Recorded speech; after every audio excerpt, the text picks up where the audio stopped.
Let's talk about hypothesis testing for correlation. We previously learned that a data set can produce a correlation coefficient that we've called R, and the correlation coefficient measures how strong the linear relationship is between x and y. So for the dot plot on the left, the dots are much tighter and they approximate a line a lot better than the dot plot on the right.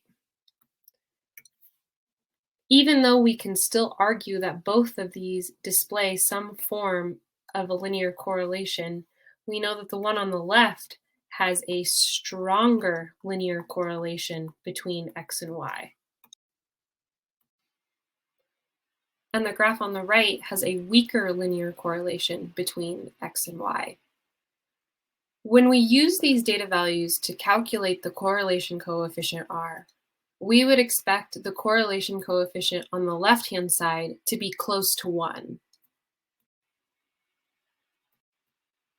For the dot plot on the right-hand side, we would expect R to be close to 0.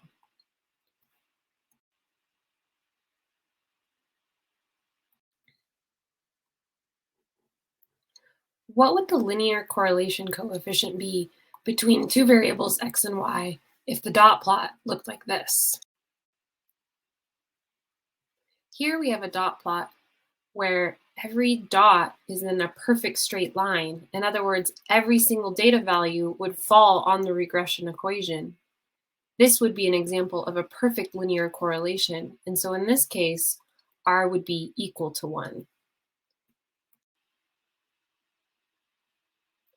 In all of these examples, the dots trend toward a positive sloping line. This can happen with a negative sloping line as well. And in that case, R would be then closer to -1 as opposed to +1.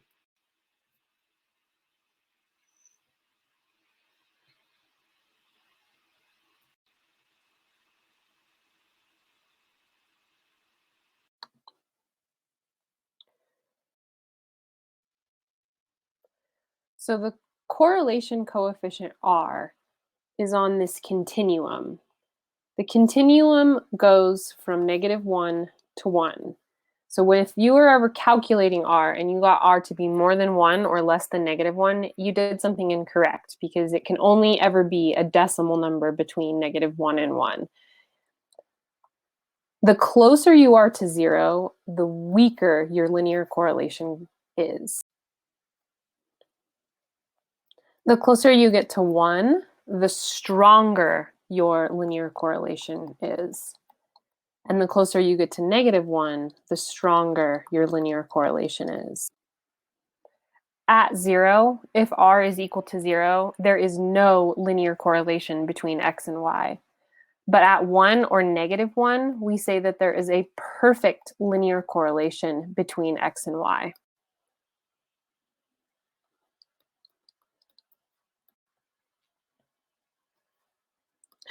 And anywhere in between 0 and 1 or 0 and -1, we have a moderate or a fair linear correlation.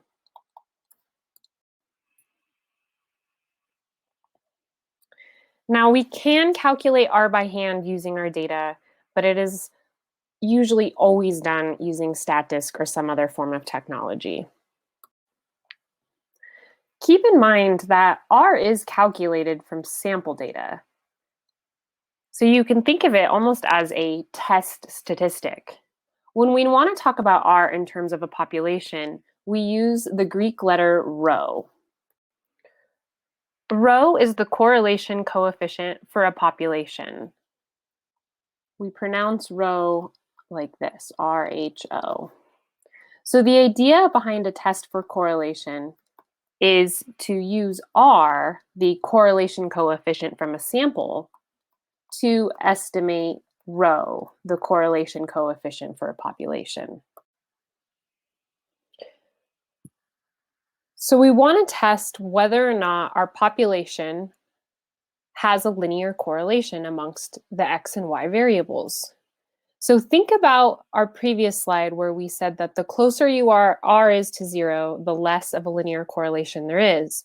So if we're trying to prove that there's a linear correlation, we want our R values, or our population rho value, to be further away from 0. So either 1 or -1 would support a linear correlation, but we just don't want it to be close to 0. We don't want it to equal 0. So for our alternative hypothesis, we'll say that rho does not equal 0. So if rho doesn't equal 0, then we are supporting a linear correlation. And the null hypothesis will say that rho does equal 0, which means that there is no linear correlation. It is possible to have a test where your alternative hypothesis says that rho is less than 0, or even that rho is greater than 0. So here we would be saying we have a negative linear correlation, and here we would be saying we have a positive linear correlation. But for the most part, we're just going to see these as our hypotheses in this class. So we'll take our data and we will find the linear correlation coefficient R. And really, that honestly could be the end of the hypothesis test, because if however close R is to 1 or -1, you know whether or not to support a linear correlation. But to actually go through an actual hypothesis test, we need to convert R into a test statistic. And so the way we do that is it actually becomes a t-score, and you take that linear correlation coefficient R, you multiply it by the square root of n minus 2, where n is the number of pairs of data you have, and then you divide that by the square root of 1 minus r squared. So that's how we get our test statistic. Because it is the t-distribution, the student t-distribution, we do have to consider degrees of freedom, and degrees of freedom is going to be n minus 2, so the number of pairs of data minus 2. This is, if we're looking at this alternative hypothesis of not equal to, this is a two-tailed test. So wherever our test statistic is, we plot the opposite of it on the other side of the distribution, and our p-value represents these two colored in areas.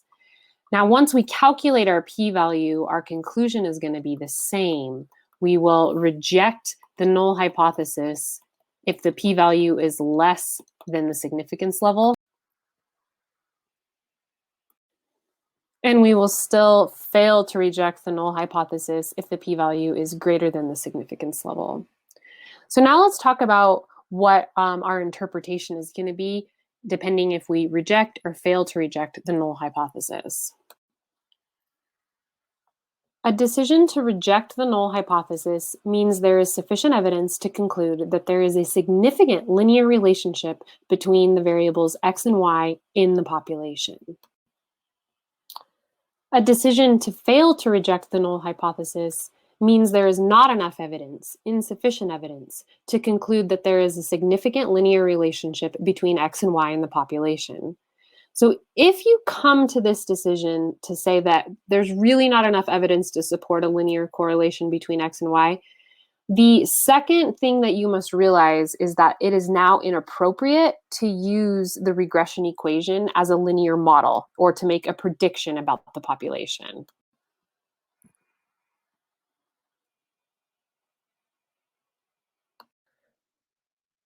I would like to share with you another way of coming to a decision in this hypothesis test. Instead of using the p-value method, there's something called the critical value method. And this is something you can do in any hypothesis tests, but I'm only going to go over it here in our test for correlation.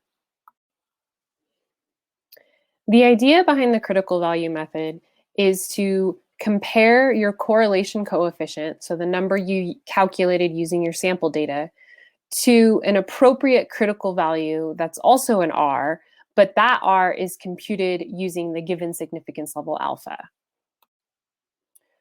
So again, we know that R can never exceed -1 or 1. So if you plot your critical value, so I'm going to do this here in this red color for critical value, you'll have a negative and a positive version of that R value. And remember, this is found using alpha. So whatever your significance level is, it's going to be you're going to compute the critical value using the significance level. And the way that you compute the critical value is using technology or looking it up in a table. But once you have that number, then you can go ahead and plot your test statistic, which you can think of as your correlation coefficient, right? So plot it somewhere.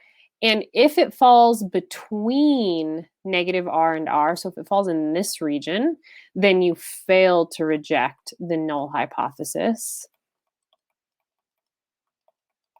But if it falls outside of R or negative R, so either in this region or this region, then that's where you get to reject the null hypothesis.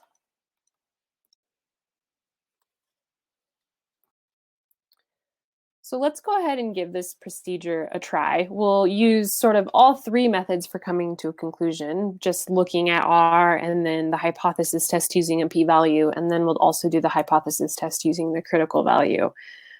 Let's go ahead and test to see if there's a linear correlation between a mother's height and her daughter's height at the 0.05 significance level. Also use the regression equation, if applicable, to predict the height of a daughter if her mother is 6 feet tall. So we saw this in the previous video. I'm going to go ahead and bring that data back. So we have our x variable, which is the mother's heights, and then our corresponding y variable, which is the daughter's heights. And we saw the scatter plot of this earlier, and we did confirm that it was an approximately straight line.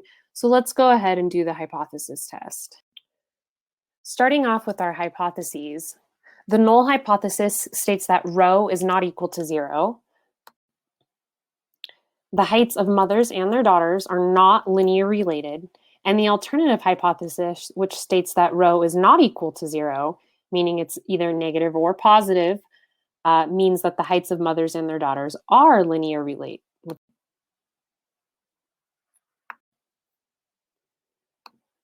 So into StatDisk, this information goes, and making sure I put my x and my y in their appropriate columns. The first thing I want to look at is my correlation coefficient R.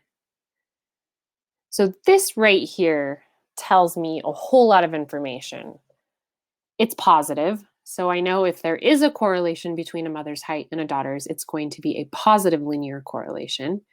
And this number is 0.82, which is, it's not close to 0. It's definitely closer to 1 than it is close to 0. So I can say with some confidence here that there is a linear relationship between a mother's height and a daughter's height. It's not super strong, but I would say it's a moderately strong relationship.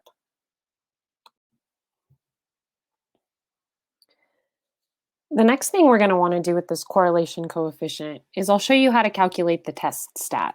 You don't need it because the p-value was already presented to you here in this StatDisk screen, but just in case a homework question comes up where you have to have the test stat, let's go ahead and calculate it by hand. So here's the formula for calculating the test stat. We're going to go ahead and replace R with 0.825, and N is the number of pairs of data we have, which is 8. So 8 minus 2 here. And then in the denominator, we have the square root of 1 minus 0.825 squared.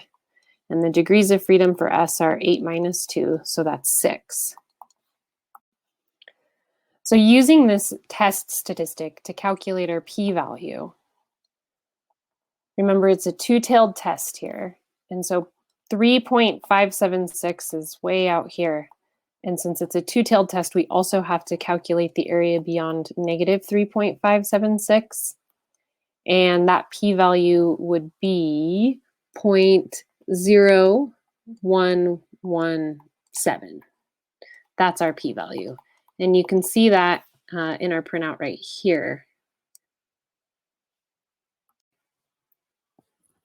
So since our p-value of 0.0117 is less than a significance level of 0.05, we're going to reject the null hypothesis.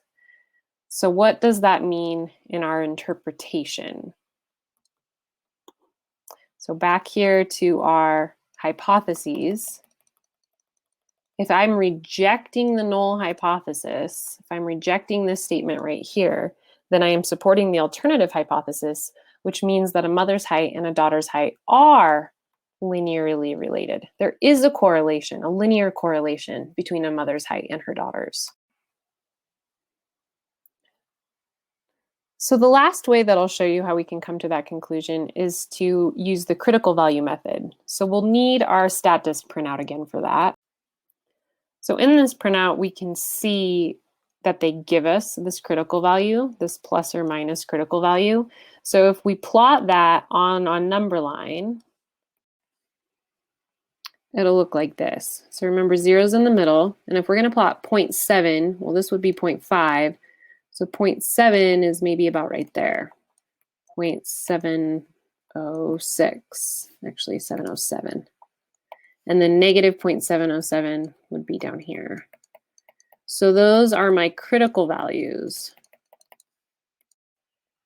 And now I want to plot my test statistic, or my correlation coefficient, since this is an r-axis and not a t-axis, on there as well. So 0.825 is going to be to the right of this critical value.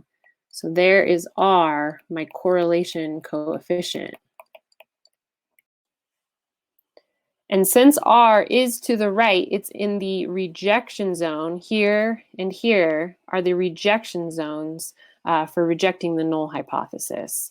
So since it's beyond the critical value, we reject the null hypothesis, which is the same conclusion we got to using the t-test statistic, and really just understanding that 0.825 is closer to 1 than it is to 0. So we can support a linear correlation here. The last thing that we'll do is we'll go ahead and make the prediction using the regression equation. So to make this prediction, to see how tall we expect a daughter to be if her mother was 6 feet tall, we again want to use what came out of StatDisk here. We want to look at the regression results, which give us the regression equation. So it's a y-hat because it's from sample data, and the y-intercept is 26.33, and the slope is 0.602x. So that's our regression equation. And we are given an x value of 6 feet, and we're asked to plug that into this and find the corresponding y value, which will be the daughter's height. Now remember, I can't just plug 6 feet directly in for this x because the data that I was given up here, remember that was in inches. So 6 feet converted to inches is 72 inches. So to plug that in, it'll look like this. So we get out 69.67 inches. So if a mother is 72 inches, we expect her daughter to be 69.67 inches tall.